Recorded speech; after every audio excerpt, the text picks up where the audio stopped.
Os fariseus.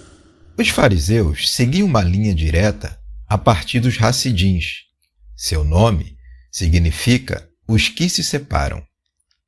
Havia cerca de 6.000 deles nos dias de Jesus. Acima de tudo, eles se preocupavam com a sua fé religiosa e criam que o exílio resultará da quebra da lei de Deus por parte dos seus ancestrais. Queriam ser legalmente puros, separados de qualquer forma de contaminação. Acreditavam que a diferença entre puro e impuro era a obediência à lei. O que era impuro significava desobediência à lei.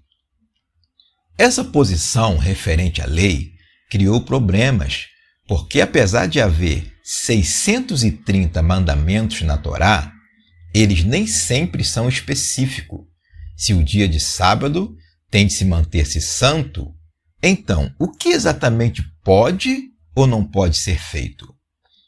As discussões sobre alguns assuntos, tais como se era legal comer um ovo posto no sábado, eram infindáveis.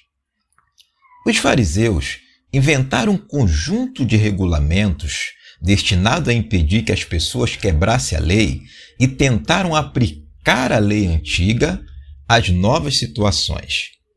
Era necessário contar histórias para ilustrar os princípios da lei, e as decisões sobre a lei deviam ser transmitidas a outros. A responsabilidade por esse aspecto do trabalho foi dada aos escribas, e havia várias escolas diferentes de interpretação. A escola de pensamento estrito era dirigida por Shammai, que descendia de uma família rica e aristocrática. A escola tolerante de pensamento era dirigida por Hillel, que vinha da classe média e compreendia o povo. As diferenças de interpretação se tornaram problemas graves, de modo que pediram a Jesus que desse sua opinião sobre as conflitantes leis do divórcio. Mateus 19, versículo 3 ao 12.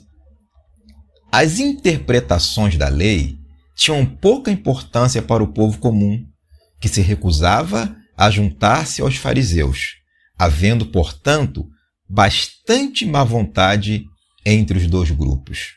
Os fariseus acreditavam nas doutrinas históricas do judaísmo, na unidade, santidade e providência de Deus, na ressurreição, na alma imortal, trazendo o reavivamento do corpo e no juízo final e eleição de Israel.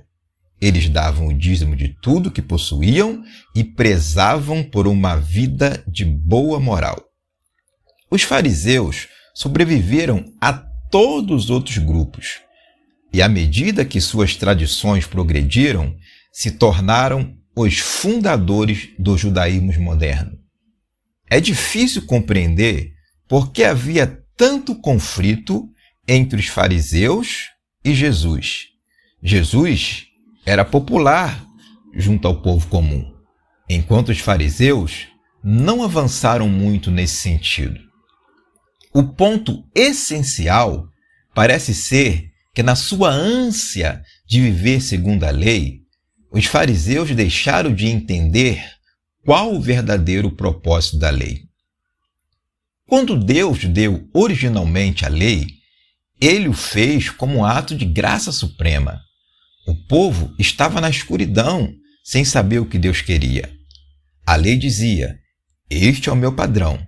Se viverem de acordo com ele, vou salvá-los." Os fariseus parecem ter tomado a lei e transformado a mesma de um ato de graça em um grande fardo. E isso que você tem de fazer, se falhar, Deus vai castigá-lo. Se não falhar, então é suficientemente justo e Deus tem de recebê-lo. Isso era tão diferente do que Deus pretendia que Jesus atacou a ideia. Uma linha de ataque foi mostrar que até os fariseus, que viviam retamente, não conseguiam guardar a lei. Eles eram corruptos, atores que não agiam de acordo com o espírito da lei. Em vista dessa falsa espiritualidade, sem o centro da sua fé, eles se voltaram contra Jesus juntamente com os outros grupos.